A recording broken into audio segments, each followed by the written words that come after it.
Buenos días. El museo es un instrumento para transformar el público en una comunidad serena. La comunidad museística mundial celebra el día de hoy el Día Internacional de los Museos, con el tema Museos e historias controvertidas, decir lo invisible en los museos. Este tema resalta el papel de los museos, que poniéndose al servicio de la sociedad pueden convertirse en centros de pacificación de las relaciones entre los pueblos. Igualmente, pone de relieve como la aceptación de un pasado doloroso que constituye un primer paso para imaginar un futuro común bajo el signo de la reconciliación. La Universidad Politécnica Salesiana, a través del Museo Avellana, les da la más cordial bienvenida. Al tiempo quisiera invitarle a Saúl Uribe, quien nos va a acompañar con la exposición el día de hoy. Y son los museos espacios para reflexionar sobre el pasado. Y si el museo es un espacio para reflexionar sobre el pasado, ¿qué tipo de pasado se reflexiona en el museo? Y hago este ejercicio a partir como de 5 movimientos realmente.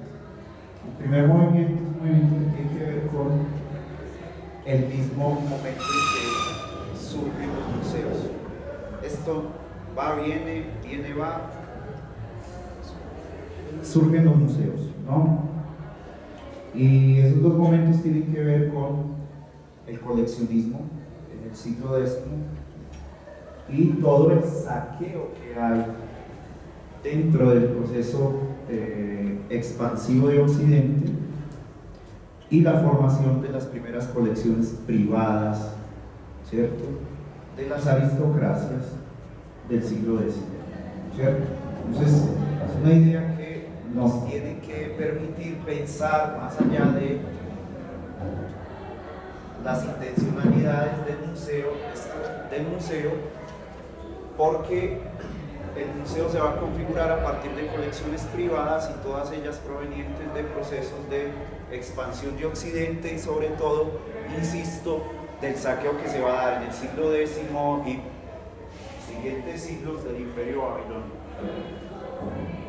El segundo momento y el más decisivo de todos estos para comprender el museo va a ser la ilustración en Occidente, ¿cierto? Entonces, gran parte de esos objetos que fueron saqueados, que fueron robados, que fueron profanados, van a pasar, esas colecciones aristocráticas van a pasar a manos de las primeras instituciones, digámoslo en este sentido, que vamos a conocer como museo, ¿cierto? Entonces, el museo surge en un contexto en el que hay que tener presente el saqueo, pero también la idea de la ilustración. Y el segundo momento de esto tiene que ver con el asunto de entender que los objetivos de esos primeros museos van a ser muy diversos, ¿cierto? No es solamente un asunto que tiene que ver con la conservación, con la preservación, ¿cierto?, que hoy queremos ver en esa institución y que hoy de hecho lo hace. Entonces, dentro de ese primer punto, lo que habría que resaltar ahí es como el asunto de la legitimación de una memoria aristocrática, ¿sí?, de unas burguesías en expansión y de unos fenómenos políticos y económicos de la Europa del siglo X, del siglo XII más o menos, ¿cierto? Y el otro es que si la ilustración es un elemento que va a permitir la fundación de los museos, habría que discutir el tema de la razón. ¿Qué tipo de razón se va a institucionalizar en el museo? ¿Cierto? ¿Es una razón ilustrada? ¿Es una razón aristocrática? ¿Es una razón, por supuesto, burguesa? ¿cierto? La consecuencia de eso, más inmediata, es la invisibilización de un otro, ¿cierto? Si yo, hombre alto, ojos azules, burgués, occidental, ¿cierto? Soy el llamado a pensar y a pensarme los procesos culturales, entonces me voy a inventar un otro inferior a mí, un otro exótico a mí. Y esa primera idea que vamos a tener del museo nos va a conducir entonces a la creación de ciertos elementos que a mi juicio son importantes resaltar, y es el factor reproductivo ideológico que tiene el museo hoy. ¿Qué tipo de ideas hoy reproduce el museo? Las mismas con las que surgió, ¿cierto? ¿Qué tipo de interpretaciones adquiere hoy los objetos de cultura material que se exhiben en los museos? ¿Qué tipo de memoria se reproduce en el museo? ¿Sí?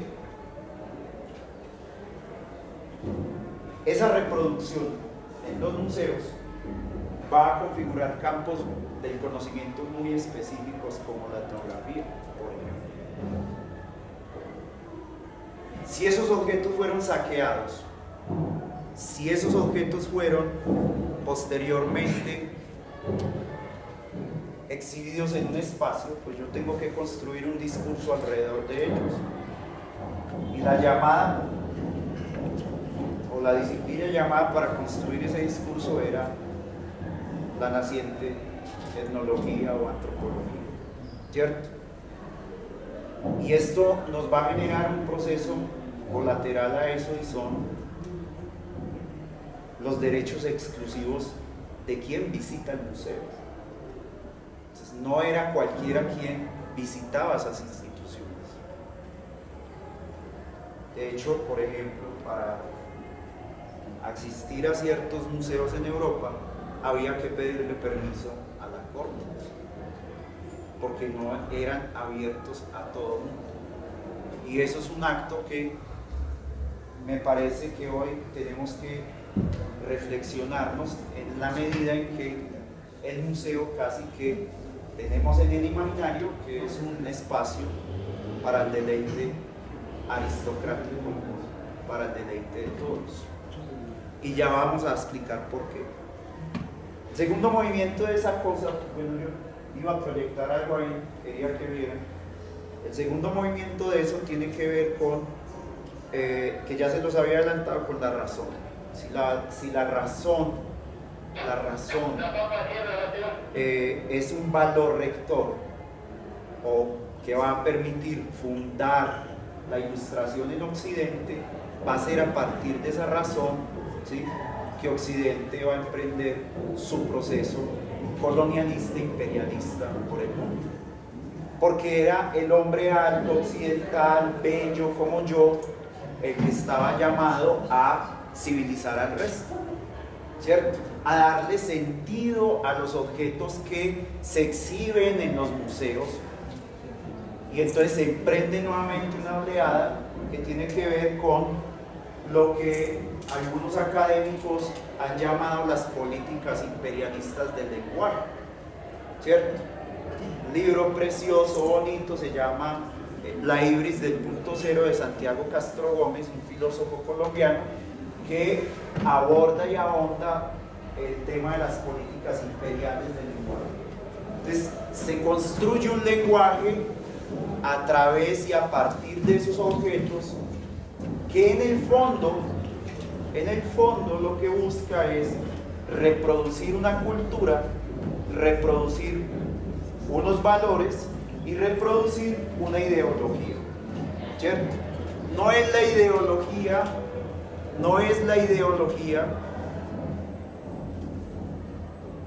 del negro, no es la ideología del indio, no es esa ideología, es la ideología, ¿sí?, insisto, de ese occidente, de ese occidental la que se está transmitiendo y reproduciendo a partir de la interpretación que se hace de esos objetos. ¿Listo? Eso particularmente va a generar dentro de América Latina, ¿sí?, un ejercicio político. Es decir, si yo logro transmitir las ideas de la burguesía a través de un objeto, pues entonces yo estoy haciendo política, y estoy haciendo política imperial. Y eso en América Latina va a estar a cargo, sin lugar a dudas, de una naciente clase criolla, ilustrada, ¿cierto?, políticamente bien posicionada, económicamente bien situada, que es la que en América Latina va a impulsar la creación de los museos, ¿cierto? Pues tenemos algunos próceres por ahí de la historia que van a impulsar la creación de esos museos, y eso con un solo sentido, ¿cierto? Y es la creación de lo que posteriormente vamos a denominar Estado-Nación. Yo necesito construir el Estado a partir de una serie de ideas, ¿sí?, que traten de unificarme, de hacerme sentir miembro de un colectivo, ¿sí?, pero en ese colectivo no entraban los negros, como usted y yo, no entraban los indios, no entraban los otros, porque los otros sencillamente, ¿cierto?, los otros sencillamente no se ajustaban al parámetro que esos criollos estaban buscando. Entonces, el Estado-Nación en América Latina se va a edificar en una idea eminentemente occidental y de un hombre y de una mujer eminentemente occidental, blanca, letrada, etc. En ese sentido, el museo termina siendo el mejor espacio para la reproducción ideológica de esas ideas de la ilustración de Occidente, ¿cierto? Eso va a generar en América Latina un proceso que se ha estado estudiando durante décadas, y es el asunto de la segregación racial, y a eso súmele la segregación espacial. Entonces se le van sumando elementos que van colocando el museo en ciertos aprietos, cuando pensamos realmente el museo más allá de, ¿cierto?, y la cara oculta del museo. Entonces el museo se pone en aprietos. Las ideas que reposan detrás de la construcción de ese Estado finalmente son la identidad, ¿cierto? Es como se politiza la identidad, y eso en América Latina es muy complicado, porque si ustedes se miran y me miran a mí y nos miramos, pues somos eminentemente diversos. Entonces pensar en una identidad nacional conflictúa completamente el papel del museo. ¿De qué identidad nacional vamos a hablar si hoy nos preguntamos un Ecuador con 16 nacionalidades, 28 pueblos, 14 lenguas? ¿De qué identidad podremos hablar? ¿Cierto? ¿De qué identidad vamos a hablar en un país como este? Y a eso súmele los vecinos, Colombia, 105 pueblos indígenas, 2 pueblos negros, 2 lenguas negras, ¿cierto?, etcétera. ¿De qué identidad nacional podemos hablar si somos eminentemente heterogéneos, donde la regla por naturaleza es la diversidad? Entonces el Estado-Nación y el museo como tecnologías ¿cierto? De la reproducción, de unas ideologías y de unas ideologías muy bien definidas por Occidente, empieza a generar conflicto en América Latina, ¿cierto? Y aquí entramos en una cosa bastante particular, que es el asunto de la identidad. El museo se disputa la identidad. El museo se disputa la identidad nacional, ¿cierto? Con la diversidad nacional. Usted le pregunta a un indígena si se siente representado por lo que hay en un museo y le va a decir que no. ¿Dónde están los negros en el museo? No están. No van a estar. Y cuando están con su traje de servidumbre. ¿Dónde está el indígena en el museo? Glorificamos un pasado que actúa en detrimento del presente. Exaltamos un pasado, ¿sí?, que es el que quería esa burguesía criolla que se exaltara en detrimento del presente, en detrimento del negro, en detrimento del indio, en detrimento del presente etnográfico, ¿cierto? Y esas ideas quiero que después al final podamos discutir antes de que comience el concierto, ¿cierto? Y esas ideas van a generar un proceso bastante particular en América Latina, porque cuando creímos haber alcanzado la consolidación del Estado, ¿cierto?, a partir de un movimiento identitario donde todos nos sentíamos iguales, para expulsar la corona, para expulsar el yugo español, ¿sí?, el látigo se le entregó ¿a quiénes? A esos criollos. Y entonces se configura lo que en la academia hemos denominado un colonialismo interno. Echamos al colonialista, pero creamos nuevos procesos de colonialismo interno. Entonces ya no es el yugo de la corona, sino el yugo del Estado. ¿Y quiénes configuraron el Estado? Esos próceres de los cuales se sienten muy orgullosos, algunos y algunas, ¿cierto? Pero ese prócer pasó a hacer ¿qué? La misma labor que hacía la corona: configurar un régimen, ¿sí?, que va a reproducir las ideas de Occidente. Bien bonito esto, la historia nuestra es bien bonita, llena de contradicciones, pero bueno, ese nuevo posicionamiento de esos individuos va a dar pie a la creación de los primeros museos nacionales en América Latina.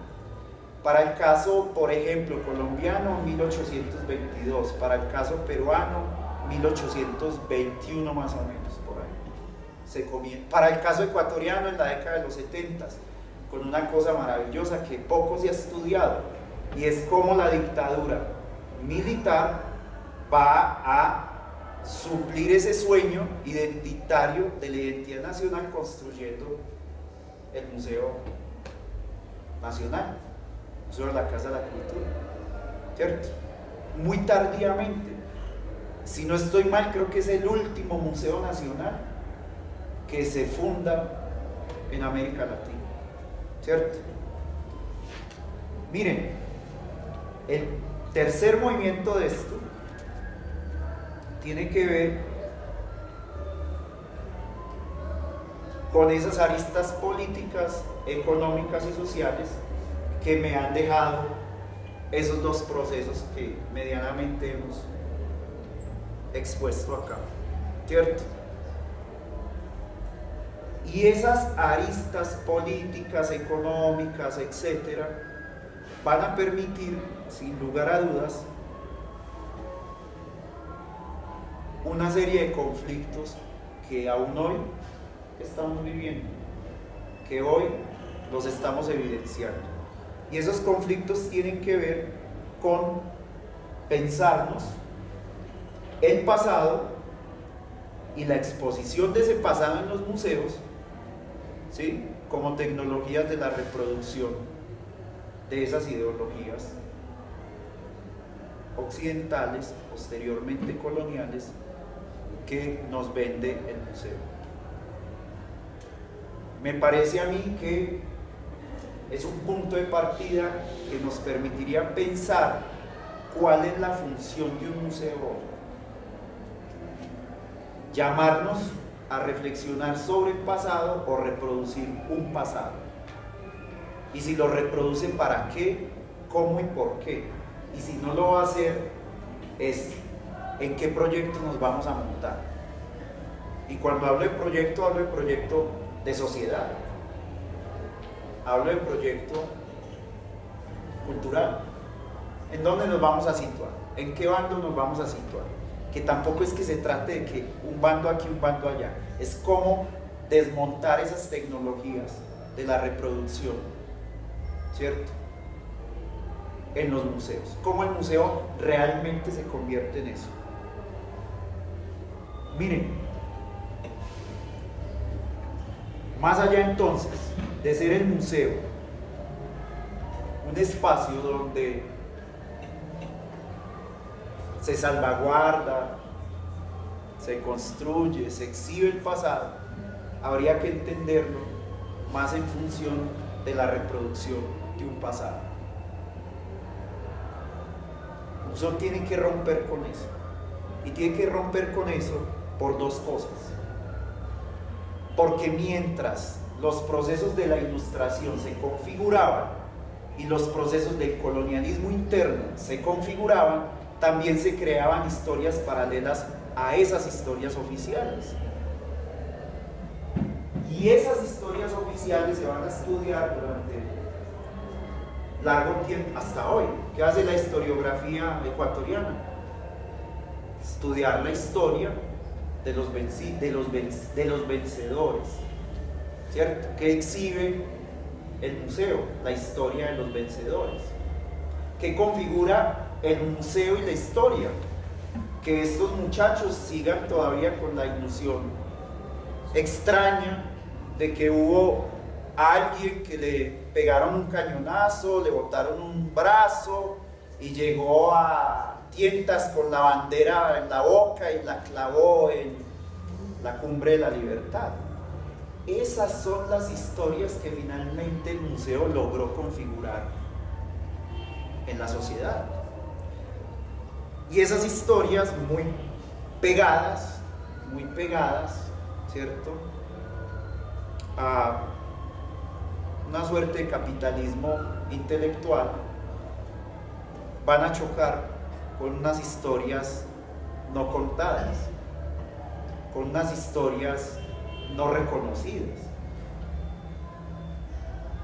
¿Dónde están las otras mujeres de las guerras de independencia? ¿Dónde están los negros en las guerras de independencia? Simplemente vemos un tipo de 1,60 con unas charreteras, montado en un caballo, al cual entonces le debemos la independencia. O vemos a una Manuela Sáenz, pero no vemos a Margarita Bonilla, no vemos a nadie más, ¿cierto? No vemos el sinnúmero de indígenas que estuvieron detrás de las guerras de independencia, que a la larga fueron los muertos de la guerra de independencia, ¿cierto? Y eso es importante que ustedes lo tengan presentes, porque a la larga lo que se ha venido haciendo es, insisto, reproduciendo una ideología dominante, una ideología, ¿sí?, que es el resultado de unas ideas que no son ni tan del pasado. No son ni tan del pasado, estamos hablando de menos de 400 años, ¿cierto? La historia no solo se encarga de configurar un contrapoder que irremediablemente excluye al otro. Históricamente hemos sido excluidos, y excluidos no solamente política, social y económicamente, sino cultural y de los espacios que se supone difunden la cultura, ¿cierto? Entonces piensen en eso les recomiendo leer a un historiador indio que se llama Chakrabarti, ¿cierto? Chakrabarti. Después les doy los títulos a ustedes. Entonces, esas dos historias corren paralelamente en América Latina. Unas historias oficiales y unas historias contraoficiales, que son las que particularmente a mí me interesa estudiar y que al museo le debería de empezar a interesar estudiar, ¿cierto? Miren, y esto da pie entonces para plantear el cuarto movimiento, que tiene que ver con los contextos latinoamericanos, la diversidad de los contextos latinoamericanos,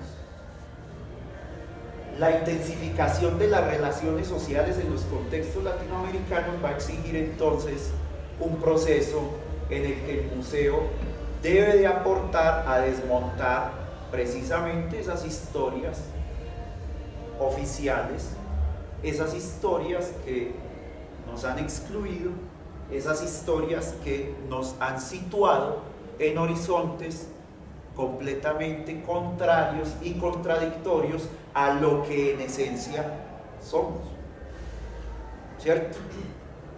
Y eso tiene que ver entonces con un proceso de construir la memoria colectiva que nos construyeron otros, con otros ideales, con otros valores y con otros objetivos. ¿Sí? No es fácil, pero es posible. Conozco muchas experiencias en Centroamérica que han hecho el ejercicio.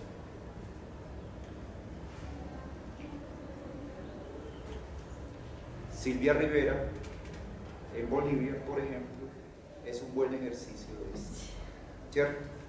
Entonces, de construir esa historia es darle cabida a esas segundas historias que hay en América Latina, donde escuchamos a las doñas del barrio en los museos. Es más, me quejo todo el tiempo en esta universidad porque no permiten que vengan otras personas que no tengan títulos universitarios a dar clases.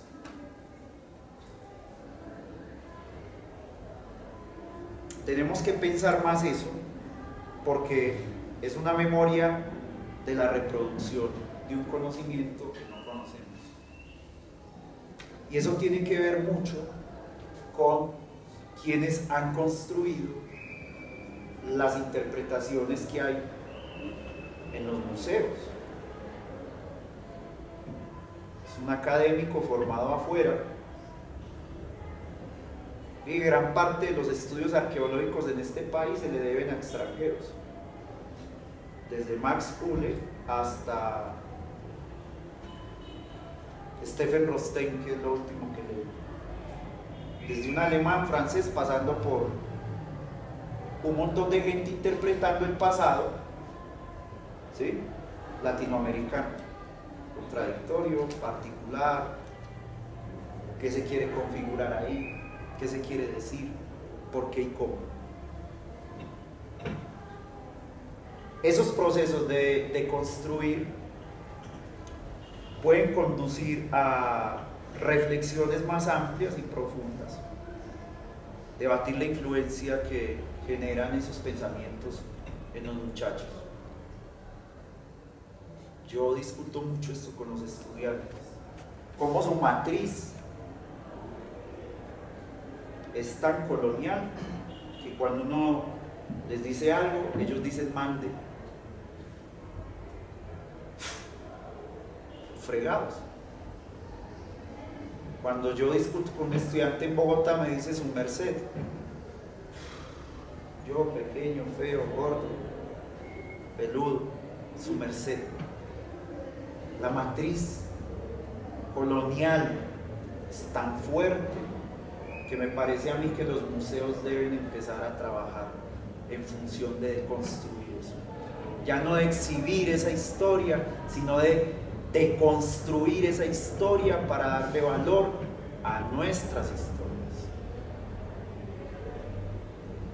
Un pueblo excluido todo el tiempo como el nuestro, lo han naturalizado y entonces tienen que seguir viviendo a las afueras de los puertos, en casas palafíticas donde no hay baño y donde los niños se caen al mar y se ahogan, porque pues es que esa es la cultura de los negros y así tienen que seguir viviendo, porque un negro que va a un teatro es un infiltrado, ¿cierto? Es un infiltrado, ¿no? Un negro no puede ir al teatro. Finalmente, yo pensaría que ese ejercicio se puede dar a partir de darle más cabida a quienes nunca hemos tenido cabida en los museos.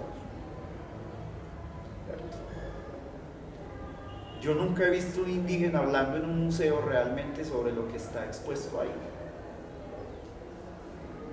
Recuerdo cuando estudiaba antropología, San Agustín, Parque Arqueológico en Colombia, excavábamos ahí,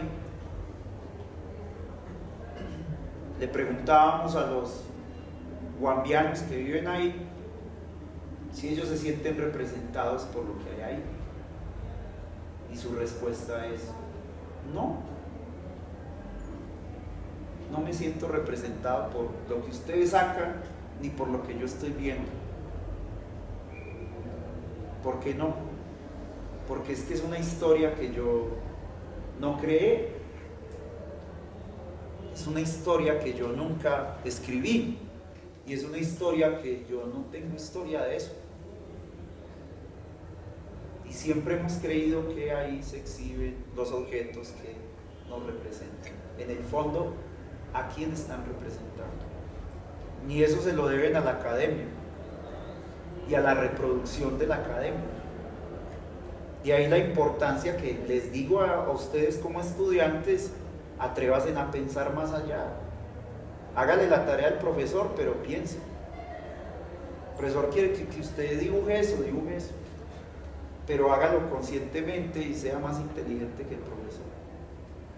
En segundo lugar, la diversidad social y cultural. No puede ser, ojo, no puede ser desconocida en América Latina. La realidad desmiente lo que la teoría quiere ocultar. Y la teoría, y muchas veces de esas tecnologías del museo, quieren ocultar una realidad que es cada vez más evidente. Así que habrá que preguntarnos por qué se ha escrito eso, quién lo ha escrito. No simplemente creernos el cuento. Hay que tener presente que el museo no solo reproduce perspectivas mercantilistas, el patrimonio se volvió en una mercancía. Todos los académicos quieren tener un museo, ¿cierto? No conozco académico que no quiera tener un museo, pues que eso da plata, ¿no? Vender eso da plata. Yo vivo al lado del Museo Mindalae y entonces ahorita sacaron todo un cuentico que ¿cómo es que es? El ADN, la identidad ecuatoriana está en las iconografías prehispánicas. Eso no lo entendemos, pero decimos que ese es el ADN y entonces sacamos baldosas con representaciones de todas las vasijas Carchi, hacemos un muro y las vendemos al mundo. Y estamos vendiendo la cultura. No estamos vendiendo la cultura. Estamos vendiendo un objeto que se convirtió en un fetiche. Todos quieren tener una vasija Carchi en la casa. El fetiche del pasado, el patrimonio. Esa vaina está fosilizada en los museos, eso se está muriendo en los museos porque la gente precisamente no interactúa con eso, no. El museo no le genera preguntas frente a lo que está exhibido ahí. Hay que romper ya con eso. Esas ideas del museo fetiche se acabaron. Además porque eso le deja mucha plata a unos pocos, ¿cierto? Entonces se usufructúa el pasado en beneficio de 2 o 3 en el presente. Y el indígena sigue botado en las calles pidiendo plata y sin tierra y hecho pedazos. Pensar más eso. Y lo otro es pensar el asunto de los centros históricos. Miren, finalmente eso se convirtió en un safari fotográfico. No vamos a África, sino al centro histórico de Quito a tomar fotos. Por todos lados fotos. Pero no entendemos ni siquiera dónde estamos parados. No lo entendemos por la ceguera que nos dejan las instituciones frente a ese pasado. ¿Cierto? Es preciso llamar la atención sobre las formas de la colonialidad que tenemos hoy. El museo es una tecnología colonial, no se les olvide eso. El museo surge en la expansión del colonialismo. Es más, en la expansión, ¿sí?, del capitalismo. El museo reproduce elementos y fenómenos del capitalismo. Entonces, cuando yo me creo la historia que me están contando ahí, estoy generando un proceso de reproducción del capitalismo.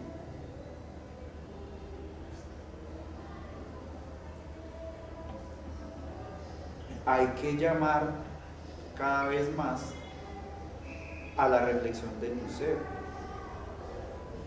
Y no solamente del museo, de la educación.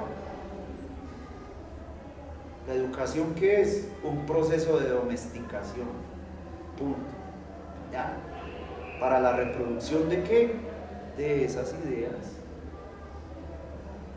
De ese salto del feudalismo ¿a qué? Al capitalismo hace 500 años. Entonces, si no pensamos eso, entonces, ¿qué tipo de sociedades y qué tipo de museos tenemos? Si no nos hacemos la autocrítica, que entre otras trabajé 5 años en un museo, montamos la colección de cerámica la segunda más grande del país en Colombia, pero era la crítica también, ¿para qué hacemos esto? ¿Qué queremos con esto? Porque esto se convierte en una tecnología para seguir chingando a la gente.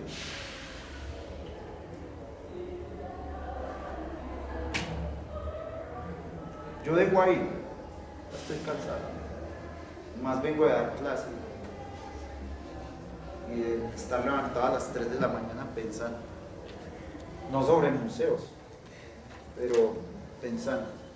Ese texto está en la red, el que lo quiera bajar y sobre todo atacarme académicamente, bienvenido, porque es que así se hace la academia, no atacándonos en la calle violenta, sino con argumentos, preguntas, objeciones, demandas, ofertas de trabajo, invitaciones a almorzar, todo eso se los acepto. Podemos ir a los museos, podemos hablar. Yo le regalo esto, está rayado, podemos hablar.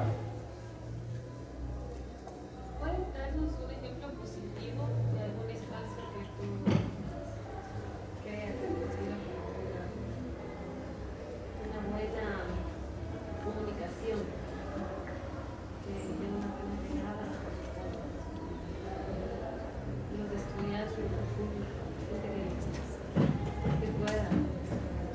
Sí, conozco varios museos. Conozco, por ejemplo,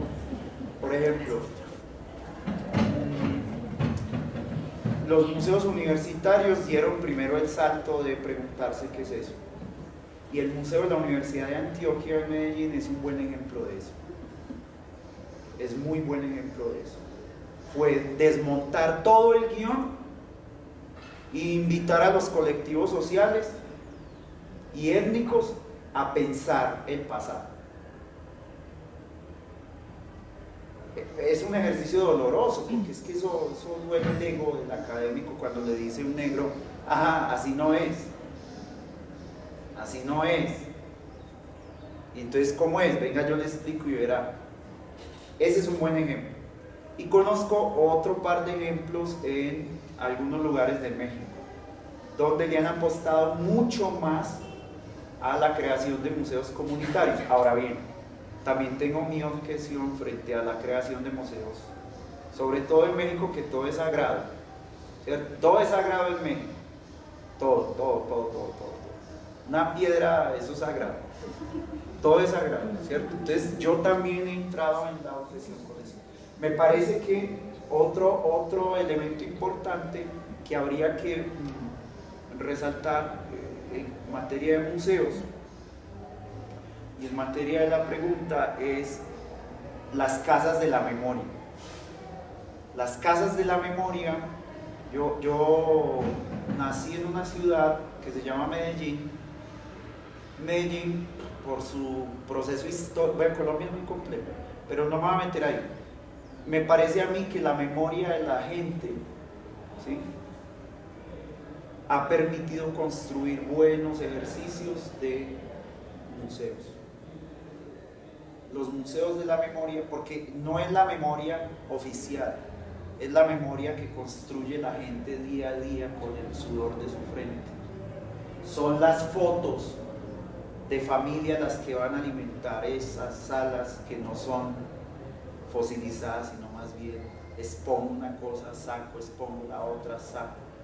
Y me parece que eso le da más vitalidad y más fuerza al museo que tener unas salas todo el tiempo ahí con las charreteras, y los trajes, y las espadas, ¿cierto? Esos son buenos ejemplos. La Casa Memoria de Medellín es muy buen ejemplo de eso. Y ese ejemplo se va a replicar en el oriente de Antioquia, donde el paramilitarismo, la guerrilla, etcétera, va a generar un proceso de violencia tal que casi que abandonan una gran región de la provincia de Antioquia. Y la única manera en que han podido regresar esos campesinos ha sido a partir de la activación de la memoria para la recuperación de la tierra, la activación de la memoria para la recuperación de los espacios públicos y vitales donde se dan los procesos de reproducción social. A mí me parece que por ahí es interesante. Yo en algún momento hice un ejercicio con las señoras de la calle donde yo vivo y era, bueno, sus hijos lamentablemente hoy son parte de la estadística en Medellín, pero con ellas hicimos un ejercicio muy bonito de exponer las fotos y convertir las casas en salas de exhibición. Entonces pegaban sus fotos al interior de su casa, entonces la gente iba al andén de su casa, miraba, recordaba, lloraba, etcétera, porque pues esa es la memoria. La memoria es dolorosa y reconstruir la memoria significa precisamente volver a ese dolor, pero sanar también en esa reconstrucción. No sé si respondo, te puedo invitar a mí. Vengo acá y voy allá, ¿listo? O estás, no, tú primero, porque es que ella tenemos más tiempo, creo que. Ok. Bueno, ¿hasta qué punto se le puede representar estos, como dices, emociones, sentimientos al visitante, a los que vienen a visitar? A una persona que desconoce lo que hay aquí. En el centro histórico encontramos un sinnúmero de museos, pero ¿hasta qué punto hay que explorar estas emociones? Yo creo que hay que explorarnos. ¿Qué emociones sentimos nosotros de museos cuando vamos a un museo? Les decía a ellos, bueno, es que yo todo el tiempo estoy discutiendo con los estudiantes, provocándolos a que hagan algo diferente a estar reproduciendo las cosas. Entonces, el asunto es, ahora doy una materia que llama antropología cultural. Ellos dan por hecho que conocen la cultura porque nacieron, vivieron, se criaron y están acá en Ecuador. Entonces damos por hecho que sabemos eso, pero lo que estamos dando por hecho es que estamos reproduciendo eso. Entonces cuando usted me pregunta eso, a mí me parece que ¿qué sensación le genera a usted un museo? Para mí un museo, sinceramente, en ocasiones es como un cementerio. voy, eso es frío, oscuro, no hay contacto, no hay interacción salvo con un guión, salvo con unas pantallas que me dona Movistar, ¿cierto? Y entonces, y esa es la interacción, pero no me permite pensarme esa historia, no me permite realmente decir, quizás esto no fue así, y quizás esto fue así porque me lo contó mi abuelo. Una exposición muy bonita del Museo del Louvre en el Museo de la Universidad de Antioquia, donde era una exposición que se había creado para invidentes. Claro, pues un ciego en un museo está grave, pues. ¿No ven que es que todo lo reducimos a la mirada y entonces todo es la mirada y el museo es la mirada y si la foto es bacana, chévere y el negro se ve así fuerte como yo, entonces bacán. Pero ¿qué pasa con alguien que es invidente? Y se creó una cosa más táctil. Y eso tuvo tanto éxito que los que veían se querían tapar los ojos para sentir qué es lo que se siente tocar una pieza arqueológica, ¿cierto? Y las descripciones que van surgiendo de ahí me parece a mí que comienzan a despertar cosas y emociones y sentidos y notas, claro, que una vitrina me lo impide porque tiene un vidrio, es que son piezas originales, mande a hacer réplicas. O sea, aquí no hay un montón de alfareros y alfareras, mande a hacer réplicas para que haga ese ejercicio y miremos qué sucede. A mí me pongo muy teso, hace 3 años, 4 años, no sé, me invitaron al Museo del Alabado. Me parece que es un museo bien bacán, bien chévere, pero pues ahí no hay contenidos. Tienen 8, 9, 10, 15 escuelas alrededor y no se genera ni una cátedra ahí con los estudiantes de la escuela.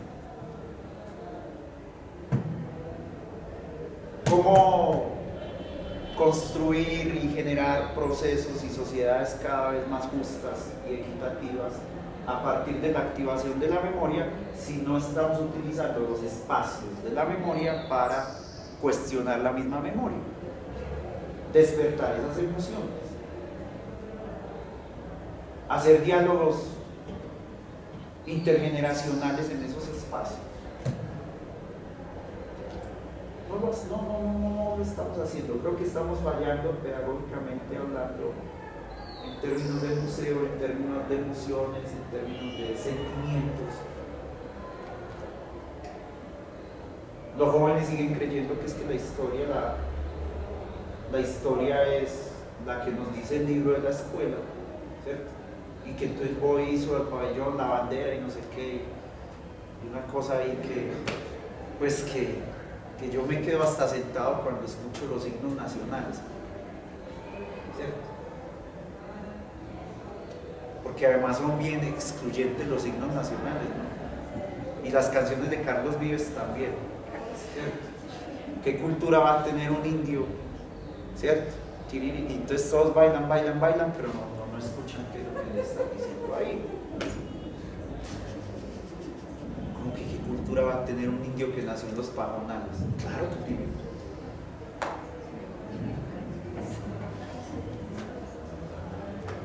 Bueno, yo en realidad estoy muy de acuerdo.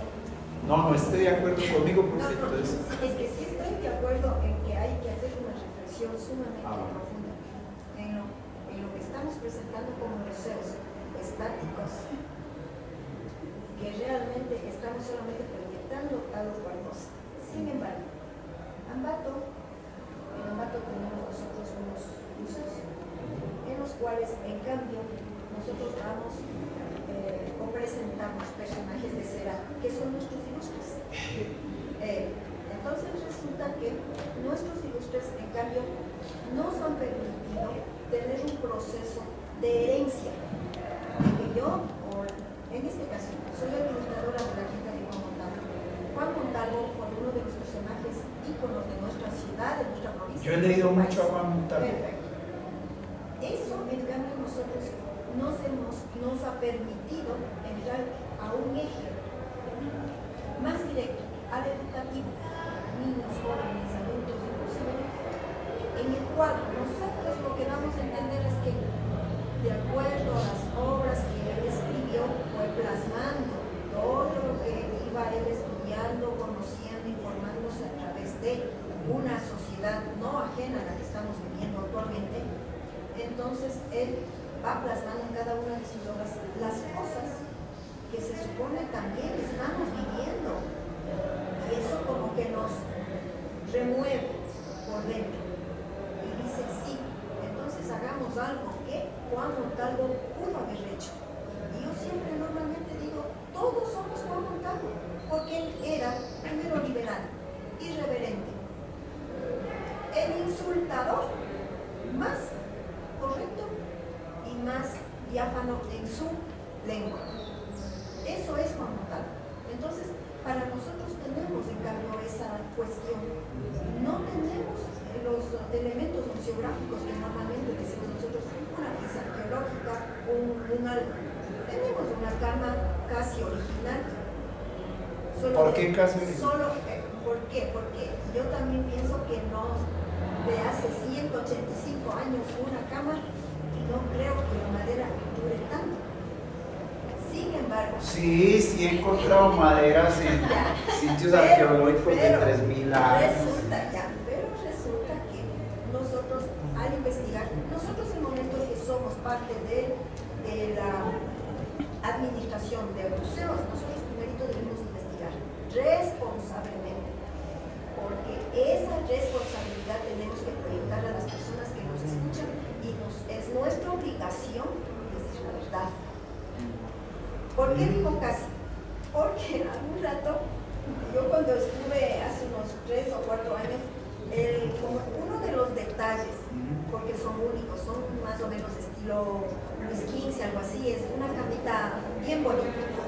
Hasta las camas se reproducen. Exactamente. Bajo esas ideologías. Entonces, sí. Entonces, algo nos pasó. O sea, porque hubo un joven travieso. Algo tocó, era una cosita así, un decorativo. Se sacó y se fue llevado. El momento que fueron los guardias, primerito vinieron donde me dijeron, sí, vean lo que pasa, esta novedad, tomamos fotos. Por eso digo, es casi original, porque tuve que mandar a reproducir. Ya. Porque la cama en sí, no sé. Exacto. Pero, o sea, Que a lo hacer que una yo sesión de me refiero. espiritismo en esa cama. No. Es más, ya salió en Facebook esa cama. Vea, Entonces, ahí hay una cosa importante que usted entonces, plantea. sí, lo que pasa es que ahora, yo más bien felicito a todo Quito lo que ha hecho y lo que tiene. Pero la idea suya, normalmente nosotros no debemos desperdiciar lo que pasó, sino en base a lo que pasó, proyectarnos al presente que tenemos para un futuro. O sea, renovar nuestros museos. No los que tenemos, sino renovar. O sea, crear otros museos. ¿Para qué? Como usted dice, hacer una comparativa. A ver, esto pasó hace tiempos, pero ahora estamos viviendo esto, aquello. Por ejemplo, el de las fotos a mí me encanta la idea. No es lo mismo que tenemos. Yo tengo personajes de cera, tengo indígenas, tengo negro, tengo una mujer, tengo, o sea, de todo. Nosotros tenemos los personajes de cera. Sin embargo, cierto es que al menos desde que yo cogí la administración, alguien me dijo ¿qué personajes quiere usted? Indígenas, porque ellos fueron la fuerza motora de todo, la producción, la industrialización, de todo lo que era la gente en esos tiempos. O sea, la gente de campo. Eso significan ellos. Entonces, nuestro deber también es darles una proyección. En el momento en que guiamos, darles la proyección, pero con esa pasión de una historia verdadera. Yo sé que esto de arqueología, en serio, es medio complicado porque he visto estas cuestiones. Tenemos nosotros el Museo del Colegio Bolívar, que es más, ahorita está nuestros elementos museográficos prestados a un museo de acá de Quito, ¿no es cierto? Entonces eso creo que se va a ver el lunes o martes.